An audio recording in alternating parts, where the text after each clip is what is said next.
여러분 안녕하세요. 신효손회계사입니다.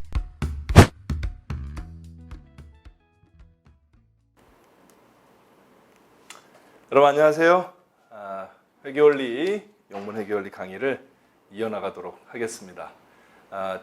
1장 챕터 1의 회계의 기초, 베이직을 공부하고 있고요. 이 앞에 공부했던 내용은 회계의 정의와 회계정보 이용자, 그리고 회계의 우리가 공부하는 재무회계의 최종 산출물인 재무제표 중에서 가장 기본이 되는 재무상태표와 손익계산서에 대한 내용을 봤습니다.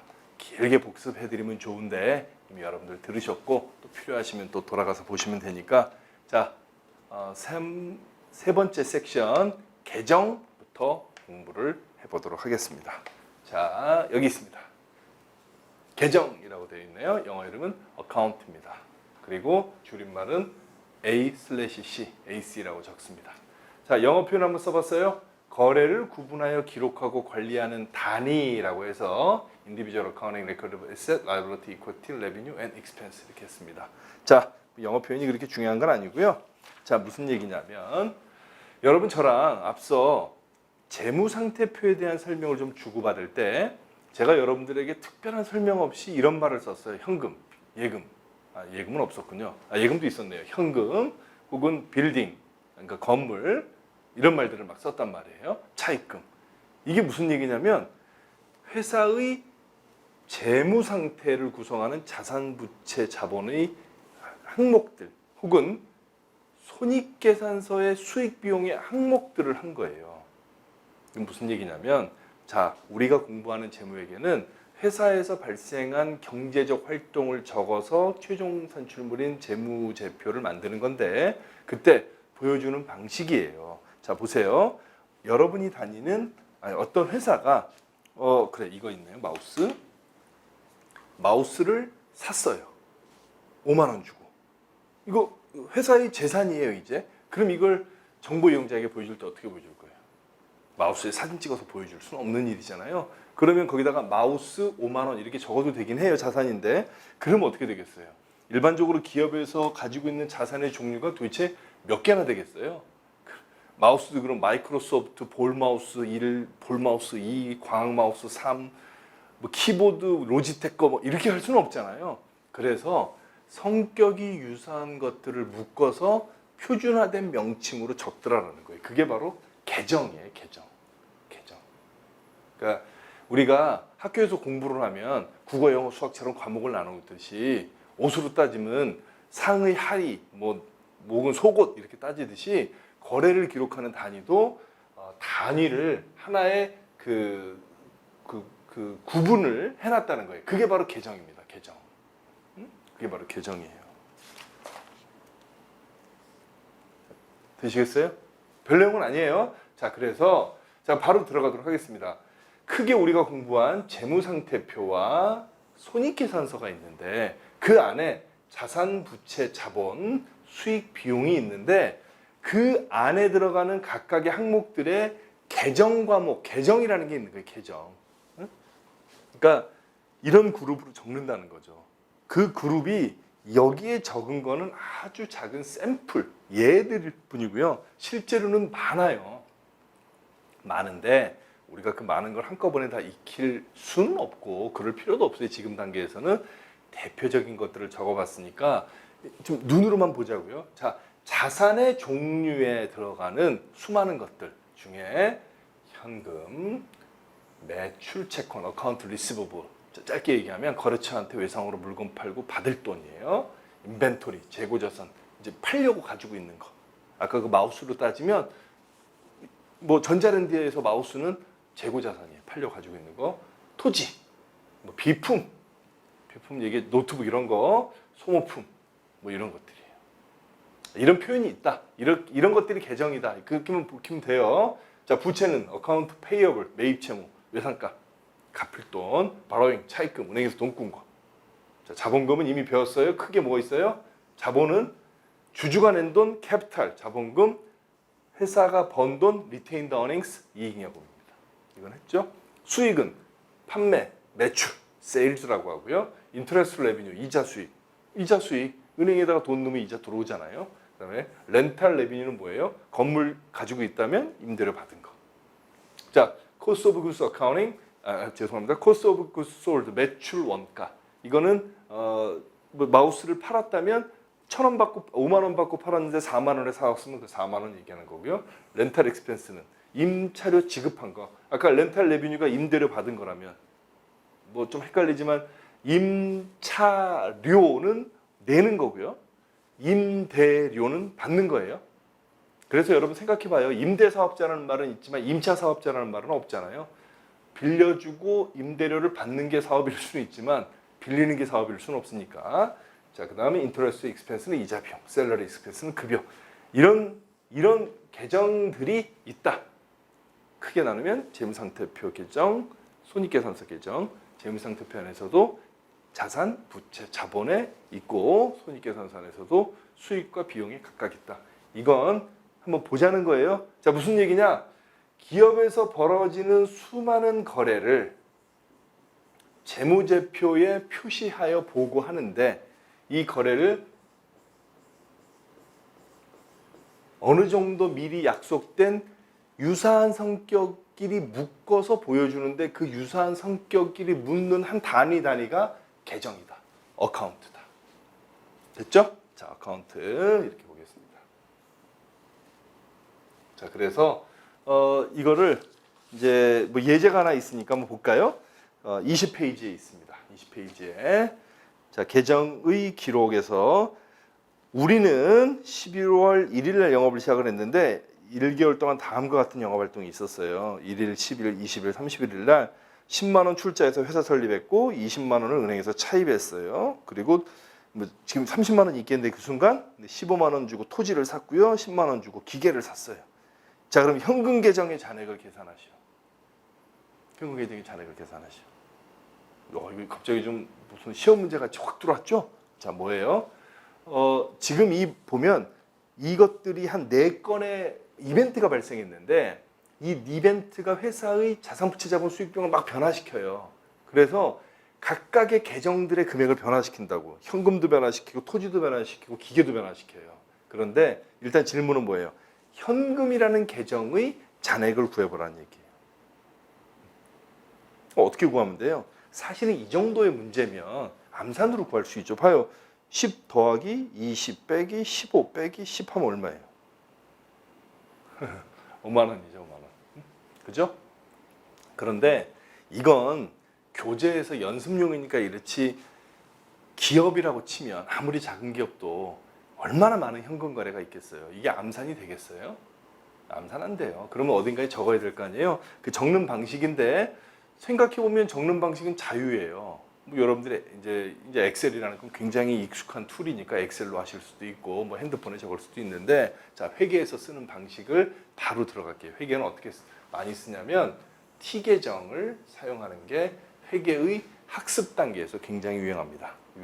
유용합니다. 자, 무슨 얘기냐? 일단 T라는 게 영어로 이게 T자잖아요. 이걸 크게 그리면 이렇게 생긴 거를 T 계정, T 어카운트라고 불러요. 이렇게 해서 여기다가 적겠다는 거예요. 왜요? 왜요? 그런데 여러분 벌써 까먹은 건 아니시죠? 이 앞에 뭘 배웠어요? 재무상태표 등식 혹은 재무상태표, 손익계산서 등식 배운 적 있죠? 뭐예요? 재무상태표에 왼쪽에 자산, 오른쪽에 부채와 자본 이렇게 적었죠? 손익계산서 등식도 있었죠? 뭘 적었어요? 왼쪽에 비용, 오른쪽에 수익, 왼쪽에 이익 이렇게 배웠잖아요. 이 얘기를 왜 하냐면 이건 우리의 선택 가능한 얘기가 아니라 지난 몇백 년간의 회계의 역사에서 굳어진 관행이에요. 그런데 우리가 이러한 최종 산출물이라고 할 수 있는 재무제표를 만들기 위한 각각의 계정의 잔액을 구하는 거라면 아예 T계정을, T 모양을 이용을 하자라는 얘기예요. 그래서 T 어카운트에다가 금액을 적어요. 그게 편하니까. 그게 직관적으로 이해가 잘 되니까. 응? 사실은 이것도 뭐 이제 회계에서 나오는 여담에 있어요. 그러면 궁금한 거예요. 왜 자산을 왼쪽에 적었어요? 뭐 이렇게 물어볼 수도 있어요. 자산을 오른쪽에 적으면 안 되나요? 사실은 그건 질문이 안 돼요. 왜냐하면 자동차가 오른쪽으로 해도 되나요? 왼쪽으로 해도 되나요? 같은 거예요. 물론 자동차는 세계적으로 보면 왼쪽도 있고 오른쪽도 있지만 자산은 다 왼쪽에 적어요. 그건 그냥 규칙 같은 거예요. 그게 맞다 틀리다가 아니라 그렇게 다 하니까. 뭐 이 얘기를 말 나온 김에 굳이 하면 원래 회계라는 걸 누가 제일 먼저 했냐고 하면 돈 꿔주는 그 업자들, 그 금융업자들이 했대요. 그래서 서양의 금융업자들이 예를 들어서 A에게 뭐 100 꿔주고 B에게 20 꿔주고 C에게 30 꿔주고 막 꿔줬을 거 아니에요. 그럼 적어놔야 될 거 아니에요. 까먹으니까. 그때 걔네들 왼손잡이잖아요. 돈을 꿔주면 받을 돈이니까 뭐예요? 자산. 그걸 여기다 적었다는 거예요. 뭐 그렇게 써 있어요. 어디 책들에 보면. 그러니까 이를테면 이제 뭐 누구에게 얼마 이렇게 적는 거죠. 이렇게. 아시겠죠? 그렇게 해서 이렇게 왼쪽에 적는다는 거예요. 자, 그러면 T 어카운트 마찬가지예요. 자, 이때 우리가 지금 캐시라는 거를 가지고 자산 T 계장에 적는다는 거예요. 근데 한 가지만 얘기해 볼게요. 캐시는 어떤 계정이에요? 자산, 부채, 자본, 수익, 비용 중에 재무상태표에 들어가는 자산이죠. 자산. 자산 어디 적어요? 왼쪽에. 그럼 캐시는 어디 적어야 돼요? 왼쪽에 적어야 돼요. 그래야 편하다고. 응? 그래야 그러니까 재무제표의 왼쪽 가는 건 그 T 계정도 왼쪽에 적으면 돼요. 근데 오른쪽에도 숫자가 적어져 있네요. 이거예요. 늘어나면 왼쪽, 줄어들면 오른쪽. 그러니까 그 왼쪽에 적을 자산이 늘어나면 왼쪽에 적고 왼쪽에 적을 자산이 줄어들면 오른쪽에 적는다는 거예요. 자, 그럼 바로 그냥 해볼게요. 어떻게 하자는 뜻이냐면 12월 1일 날 10만 원을 출자해서 회사가 설립됐으면 현금이 들어와요, 나가요? 들어오죠? 그럼 여기다가 10만 원 이렇게 적는 거예요. 12월 1일. 그리고 12월 10일 날 은행에서 돈을 꿨어요. 또 들어오죠? 그러면 왼쪽에 적어야 되는 자산 계정인 캐시가 늘어나면 왼쪽에 적는 거예요. 또 얼마? 20. 그래서 자산인 캐시, 현금은 10만 원 한 번, 20만 원 한 번에서 30만 원 늘어나요. 이러고 아무런 변화가 없다면 현금 얼마 있어요? 30만 원. 근데 변화가 있죠. 그 다음에 뭐가 있어요? 15만 원 한 번 쓰고 10만 원 한 번 써요. 그 쓴 날 12월 20일 날 여기다 뭘 적어요? 15만 원 오른쪽에 적어요. 딱 여기까지만 적었다고 하면 뭐예요? 30 들어왔고 15 나갔으니까 15 남는 거예요. 그런데 10만 원 더 적어요. 12월 31일 날 10만 원 또 쓰니까 결과적으로는 뭐가 돼요? 늘어난 거 30, 줄어든 거 25. 그러면 직관적이 아니라 계산하면 잔액이 얼마예요? 5만 원. 그래서 영어로 잔액은 밸런스라고 표현하는 게 일반적이거든요. 밸런스 5만 원. 질문이 뭐였어요? 현금 계정의 잔액을 계산하시오. 그럼 이렇게 되는 거예요.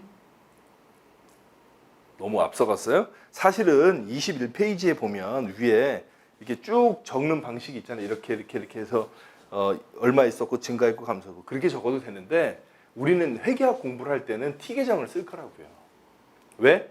이것이 최종 산출물인 재무제표의 모양과 위치를 반영하기 때문에 직관적으로 이해하기 쉬우니까. 아시겠어요? 자, 이렇게 이해가 된다고 하고요. 다음으로 넘어가 보도록 하겠습니다. 자, 그러면 여기서 이제 좀 더 나가 보는 거예요.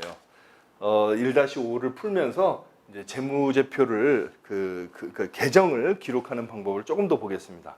자, 그러면 1-5의 문제를 볼까요? 그 Statement of Financial Position, 그러니까 재무상태표 계정들의 변화를 기록하는 것을 좀 큰 연습 문제로 한 거예요. 자, 12월 1일 10만 원 출자, 12월 10일 20만 원 차입, 12월 5일 5만 원 비품 구입하고 18일 2만 원 비품 반품하고 돌려받고 20일 4만 원 비품 현금으로 구입하고 8일 날 차입금 현금으로 상환하고 쭉 거래가 일어났어요.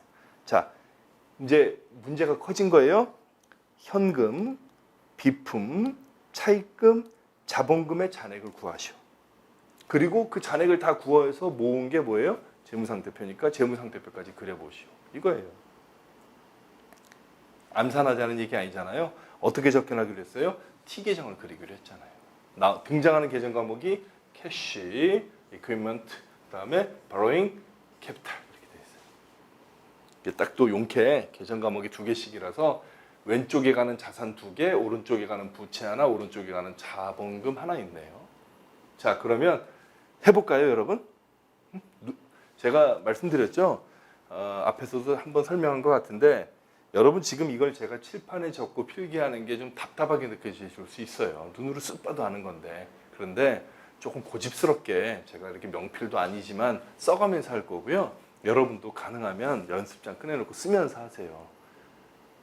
회계는 아주 심플한 거지만 이게 직접 내 몸으로 체득하지 않으면 잘 안 와닿는 특성이 있단 말이에요. 그러니까 손으로 좀 공부를 해야 돼요. 저는 뭐 회계사 될 거 아닌데요. 저는 회계 전업으로 하려고 공부하는 거 아니에요. 아니에요, 여러분. 회계를 이해하려고 하는 건 맞잖아요. 그러니까 회계를 이해하려는 의도가 있으니까 꼭 그렇게 회계를 제대로 공부하려면 귀찮더라도 손으로 좀 쓰면서 해야 되는 거예요. 자, 한 가지 더 얘기할게요. 가끔 그 질문 하더라고요. 계산기 필요하냐고 물어보시더라고요. 계산기.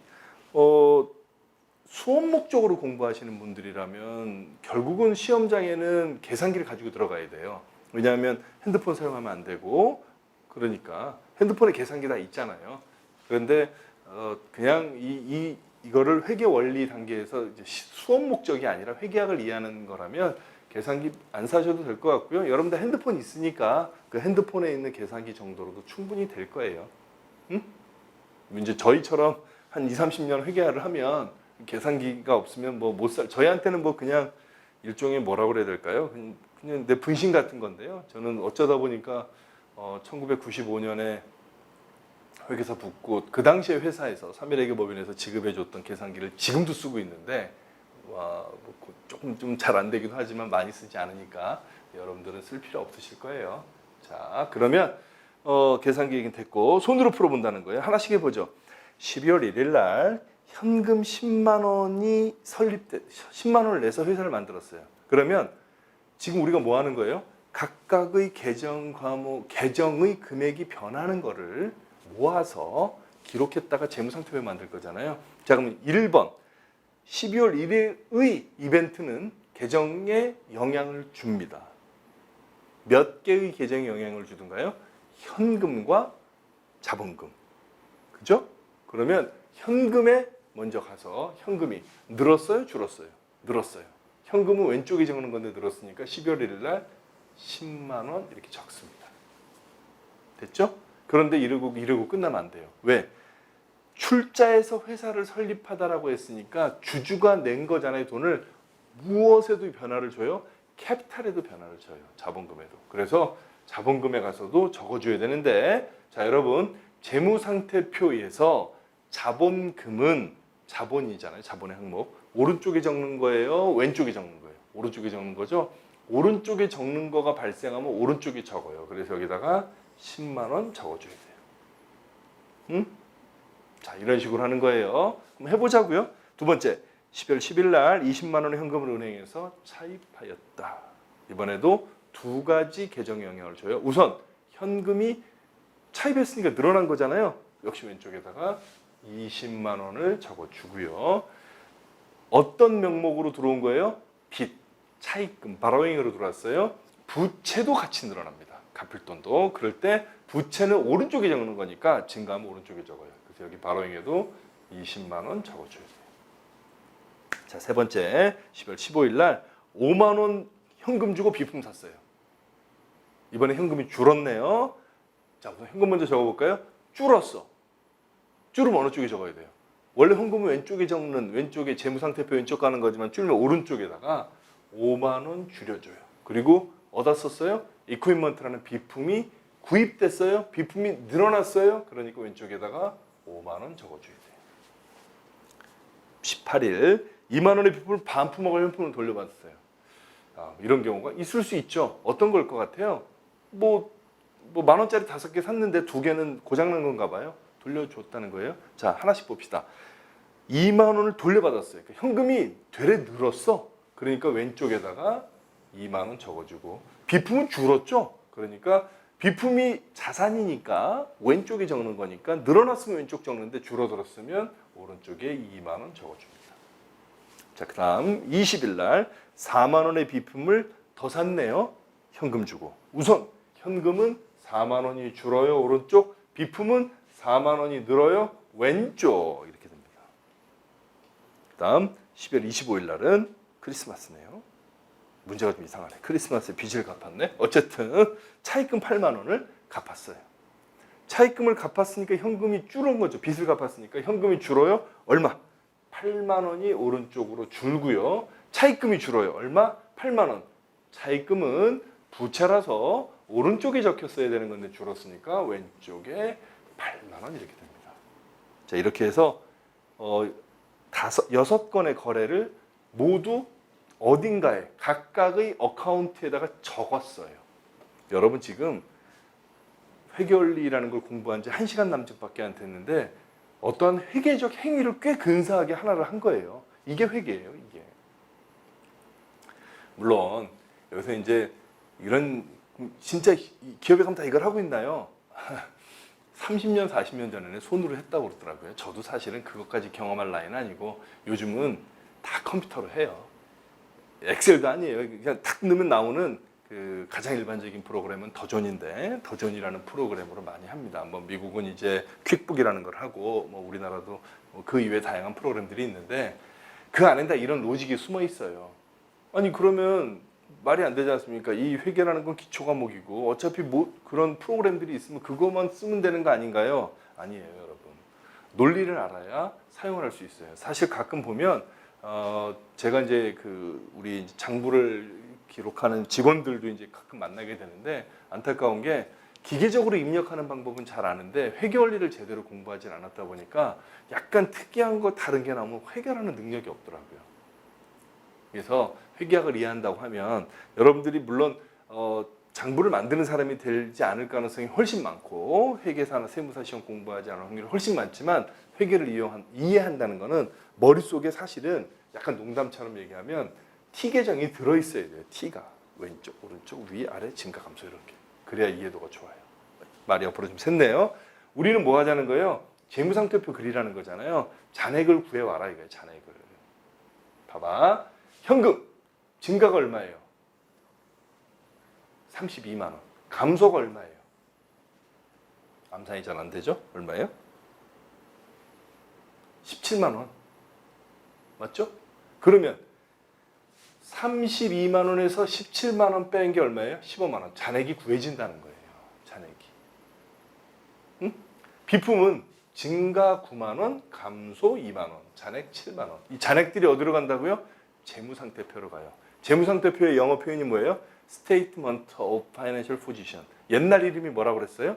밸런스 쉿. 사실은 그게 뭐였냐면 밸런스들을 모아놓은 시트. 그게 차라리 이런 표현, 이런 제 발음 수준에는 잔액을 모아놓은 표가 재무상태표거든요. 자, 자산에 현금 15만 원, 비품 2만 원. 자, 부채도 borrowing 보겠습니다. 빚이 20만 원 늘었다가 차입금이 8만 원 줄었어요. 잔액 12만 원. 갈 거예요. 오른쪽으로. 자본금은 변화된 바가 없습니다. 10만 원.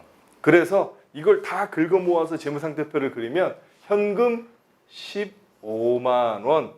아이고, 이게 너무. 자, 현금 15만 원, 비품 7만 원, 차입금 12만 원, 자본금 10만 원. 양쪽 잔액은 22 똑같은 재무상태표가 완성됐습니다.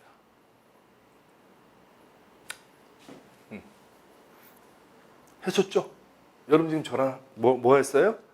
계정 공부했고요. 그 계정이라는 것은 회사에서 발생하는 각각의 경제적 사건의 거래를 기록하는 그룹핑이라고 얘기를 했고, 이건 이미 어느 정도 약속되어 있는 것들이 있어요. 거기에 각각의 금액들을 적어서 잔액을 관리하다가 그 잔액을 쫙 모아서 재무상태표를 만든 거예요.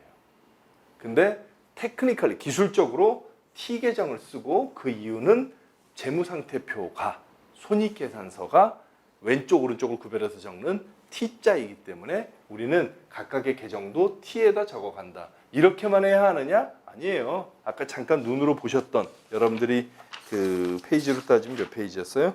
21페이지에서 보셨던 것처럼 껌껌이 해도 돼요. 쭉 위에서 아래로. 그런데 이렇게 증가와 감소를 구분해서 적어 놓는 것이 계산도 쉽고 이해도 쉽기 때문에 이렇게 하더라. 적어도 회계원리를 공부하는 동안에는 이렇게 하겠다. 그런 얘기. 되시겠죠? 자, 그러면 다음으로 가요. 자, 예제가 또 나오네요. 사실은 지루하더라도 예제를 많이 풀어보는 게 이런 아주 첫 장에는 도움이 돼요. 자, 그러면 예제 1-6을 보겠습니다. 페이지로는 26페이지입니다. 우리라는 데는 12월 1일 날 영업을 시작했고 12월 동안 다음과 같은 영업 활동을 수행했어요. 컨설팅을 수행하고 20만 원의 수익을 받았다. 뭐 하려는 것 같아요? 앞서 배웠던 1-5는 재무상태표 계정들 얘기를 하면 여기는 손익계산서 계정들인가 봐요. 12월 1일 날 용역수익 거뒀고요. 10일 날 수수료가 취소됐고 광고 선전비가 나가고 수수료를 현금으로 받고 등등등등 이렇게 쭉 나오죠. 자, 이걸 적어보겠습니다. 그러면 아예 바로 가보자고요. 요구사항에 보니까 advertising expense, 광고 선전비, 서비스 레비뉴, 뭐 용역 수수료, 그 다음에 용역 수익, 그 다음에 셀러리 익스펜스, 급여 비용 이 세 개를 줄 테이니 이것들의 증가 감소를 표시하고 이 잔액들을 모아서 뭘 만들어라? 손익계산서 만들어라. 계정이 3개, 결과치는 손익계산서. 그런 문제예요. 자, 이게 미리 써놨어요. 애드버타이징 익스펜스, 광고 선전비, 서비스 레비뉴, 셀러리 익스펜스, 최종 산출물, 손익계산서예요. 이럴 때 이해를 돕기 위해서 제가 아예 레비뉴 오른쪽에 익스펜스 왼쪽에 적었어요. 왜? 외우라고 안 해서 외우진 않으셨지만 그래도 기억은 나죠? 손익계산서는 수익을 오른쪽에 비용을 왼쪽에. 그렇죠? 그러니까 수익을 오른쪽에 비용을 왼쪽에 미리 적어놓은 거예요. 자, 그러면 동일한 방식으로 한 문제씩 풀어보겠습니다. 12월 1일 컨설팅을 수행해주고 20만 원 현금으로 받았어요. 이때 그 받은 이 20만 원을 뭐라고 부른다고요? 용역 수익이라고 부르기로 한 거예요. 컨설팅이니까 용역 서비스, 영어로 서비스 레비뉴예요. 20만 원 받았어요. 자, 그러면 우리는 20만 원이라는 현금 계정의 변화도 있어요. 적어야 되겠지. 근데 여기는 왜 없어요? 우리 지금 손익계산서만 볼 거니까. 그럼 변화가 어디에만 있는 거예요? 수익인 레비뉴에만 있는 거예요. 서비스 레비뉴. 자, 수익이 생겼어. 수익은 어느 쪽에 적어요? 오른쪽. 그러면 생기면 오른쪽에 적어요. 12월 1일. 얼마? 20만 원. 그래서 여기 20만 원 적습니다. 오케이? 그리고 12월 10일 5만 원이 취소돼서 현금을 돌려줬대요. 뭐 이런 일이 있을 수도 있겠죠? 있을 수도 있어요. 그러면 발생했을 때 오른쪽에 적었으니까 취소되면 왼쪽에 적으면 되죠. 5만 원. 깜짝 퀴즈. 여기서 거래가 끝났다면 수익은 얼마예요? 서비스 레비뉴는 15만 원이겠죠. 자, 12월 15일 날 광고 선전비 8만 원을 현금 주고 지출했어요. 자, 우리는 현금은 관심 없고 지금은 광고 선전비라는 비용이 발생했으니까 적어요. 비용은 손익계산서 어느 쪽에 적는 거라고요? 왼쪽에. 따라서 비용이 생기면 왼쪽에.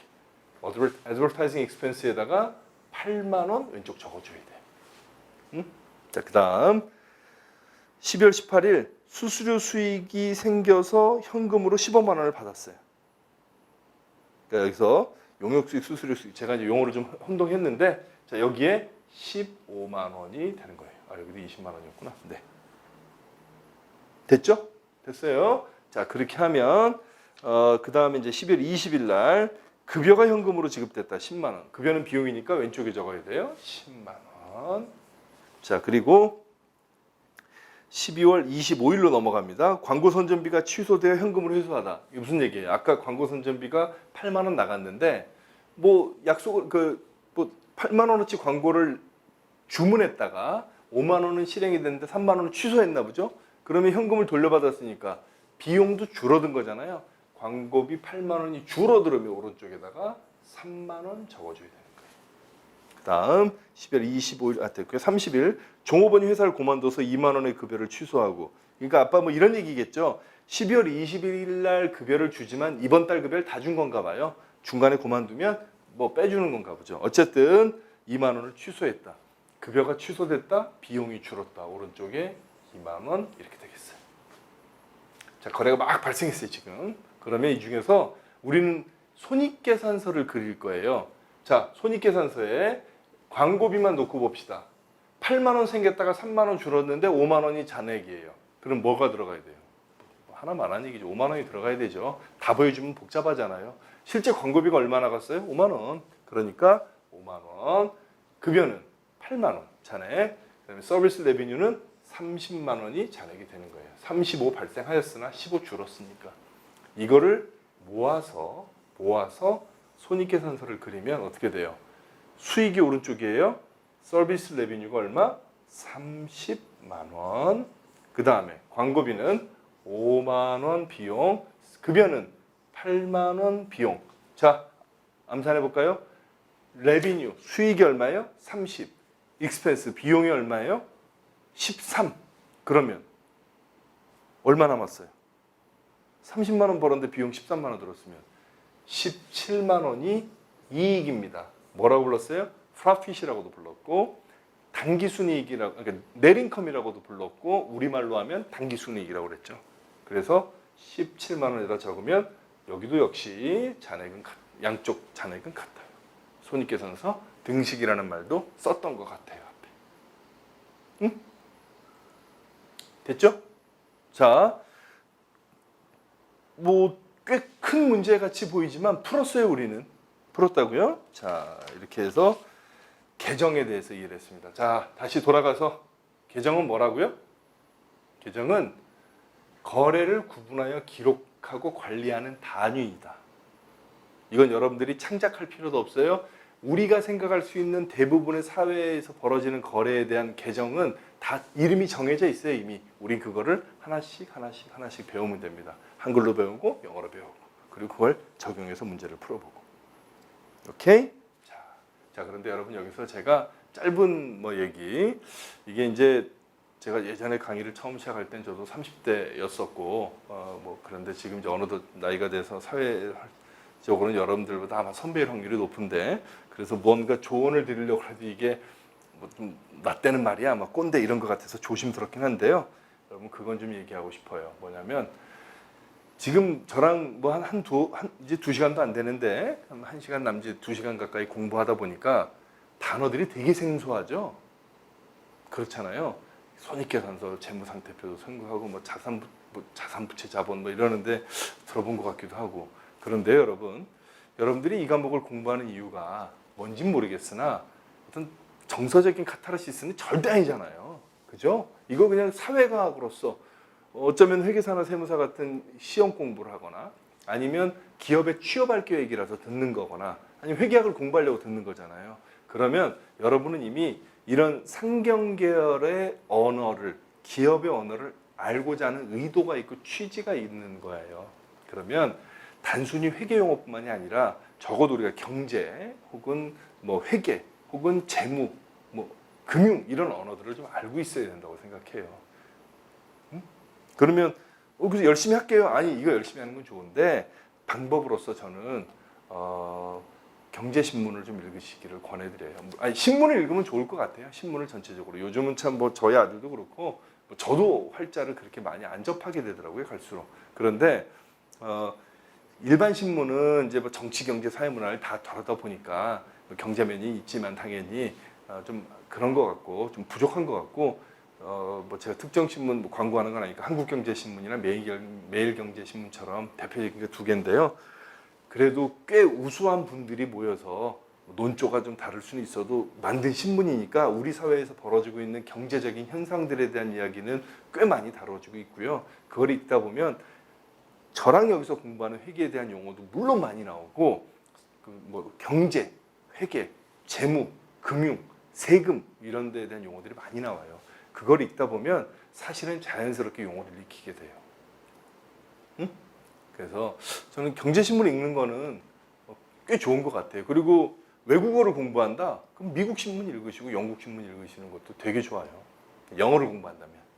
일본어나 중국어는 또 그 나라 신문을 읽는 거겠지만 사실은 제가 저희 세대에서는 영어를 좀 잘하는 좀 잘할 것으로 간주되는, 왜냐하면 카투사에서 근무를 했고 또 회계법인에서도 줄곧 국제팀을 맡아서 일을 하고 있고 또 기회가 좋아서 MBA도 갔다 왔는데 저도 지금 영어 공부하거든요.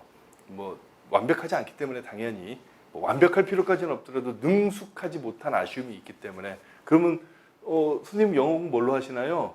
아니, 제가 영어를 잘한다고 하는 얘기는 아니에요. 요즘은 굉장히 영어 잘하는 분들이 많아요. 특히 버블 잉글리시는 뭐 저는 뭐 따라갈 수 없는 건데 저도 방법이 결국 안 떠올라서 신문 읽고 뭐 글 읽어요. 글. 좋은 글, 그다음에 리서치가 잘 된 글 이런 걸 많이 읽으면 용어도 익히고 그리고 그것으로서 정보를 습득하기도 하고 사실은 뭐 저는 후배들한테 영어 공부하라고 많이 얘기합니다. 왜냐하면 뭐 영어 점수가 좋으면 대학 좋은 데 갈 수 있고 영어 점수가 좋으면 취업 좋은 데 할 수 있는 그런 의미의 영어도 뭐 당연히 뭐 있겠지만 수단으로서 나의 학습 능력을 보여주는 그게 아니라 어차피 세계는 이제 국경도 없어졌고 정보도 홍수인데 그래도 대부분의 앞서가는 지식, 학문, 기술은 영어로 표현되어 있더라고요. 정보가 거기가 모이니까.